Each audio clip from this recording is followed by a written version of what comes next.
عبداللہ ابن عمرو ابن عاص فرماتے ہیں کہ رسول اللہ صلی اللہ علیہ وسلم نے فرمایا زکوٰۃ حلال نہیں ہے غنی مالدار کو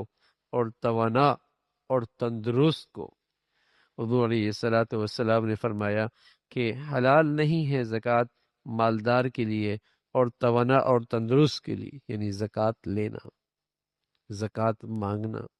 زکوٰۃ کے مستحقین یہ نہیں ہے جو صاحب حیثیت ہے۔ شریعت میں صاحب حیثیت کسے کہتے ہیں؟ جس کے پاس 52.5 تولہ چاندی کے بقدر سونا، چاندی، نقدی، تجارت کا سامان، ان چاروں چیزوں کو ملا کر تھوڑا تھوڑا بھی اگر اس کی مالیت 52.5 تولہ چاندی بنتی ہے، اور ساتھ ساتھ پانچویں چیز بھی اس کے پاس ضرورت کا زائد سامان اتنا ہو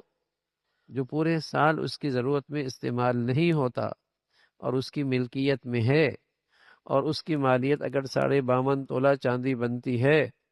تو وہ زکوٰۃ نہیں دے سکتا، وہ مالدار ہے، وہ مالدار ہے، وہ زکوٰۃ لینے کا مستحق نہیں ہے۔ ہاں اتنی چیزیں تو ہیں لیکن وہ مقروض ہے، وہ پھر علیحدہ بات ہے،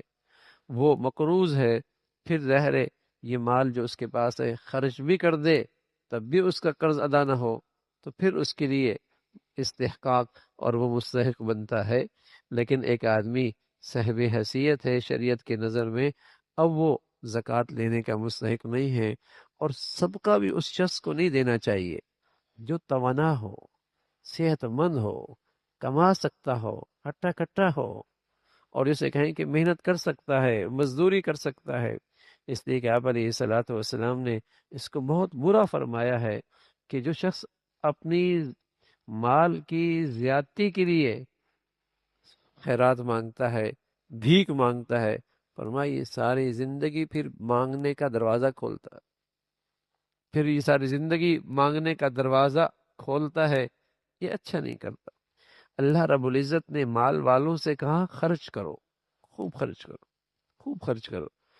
اور لینے والوں سے کہا تم خودداری دکھاؤ، تم حتی الامکان کسی کے سامنے اپنی حاجات پیش نہ کرو۔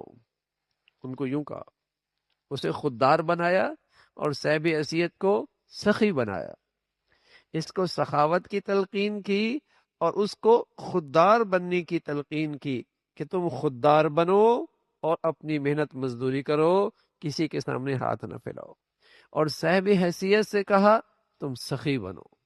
تم سخی بنو، تم اللہ کے راستے میں خرچ کرو، انفق علیک، تم خرچ کرو گے اللہ تمہیں اور دیتا رہے گا، تم خرچ کرتے رہو گے اللہ اور دیتا رہے گا، بلکہ اللہ تعالیٰ تمہیں اپنا مخزن بنائیں گے، مخزن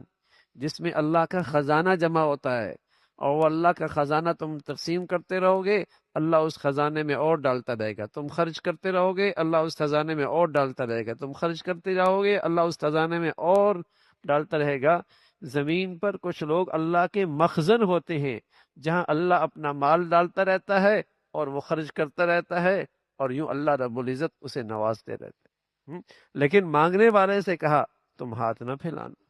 تم اپنی حاجتیں اللہ کے سامنے رکھنا، تم خوددار بننا، اور خاص طور پہ مسجد میں اپنی ذات کے لیے مانگنا، اس کی شدید وعید ہے۔ مسجد میں اپنی ذات کے لیے مانگنا، اس لیے دینے والا بھی گنہگار ہوتا ہے، مانگنے والا بھی گنہگار ہوتا ہے۔ اللہ کے گھر میں آ کر بھی آدمی اپنی حاجتیں مخلوق کے سامنے پیش کرے تو کتنی بری بات،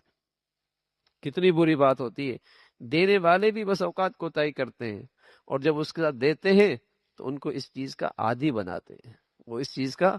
عادی بناتے ہیں، اور وہ اپنی ذات کے لیے۔ ہاں اللہ کے نبی صلی اللہ علیہ وسلم نے منبر پہ کئی مرتبہ اجتماعیت کے لیے، اجتماعیت کے لیے اور دین کے کسی تقاضے کے لیے آپ نے اعلان فرمایا، آپ نے اعلان فرمایا،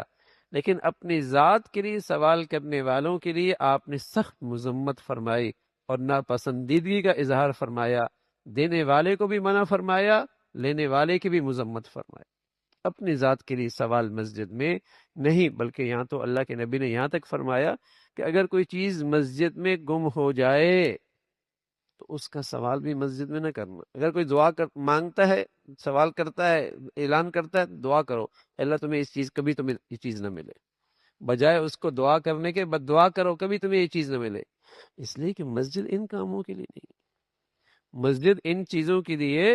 نہیں ہوتی، مسجد تو اللہ کے دین کے کاموں کے لیے ہوتی ہے، اور مسجد تو اللہ کی طرف بلانے کے لیے ہوتی ہے، مسجد تو خیر کے اعمال کی طرف بلانے کے لیے ہوتی ہے، اس لیے مسجد ان چیزوں کے لیے نہیں۔ تو اللہ کے نبی صلی اللہ علیہ وسلم نے سوال کرنے والوں سے ان کو بھی پسند نہیں فرمایا، اور جنہیں اللہ نے مال دیا ہے ان کو تلقین فرمائی کہ وہ سخی بنے، اللہ کے راستے میں خرچ کرے۔ اللہ تعالی عمل کی توفیق نصیب فرمائے۔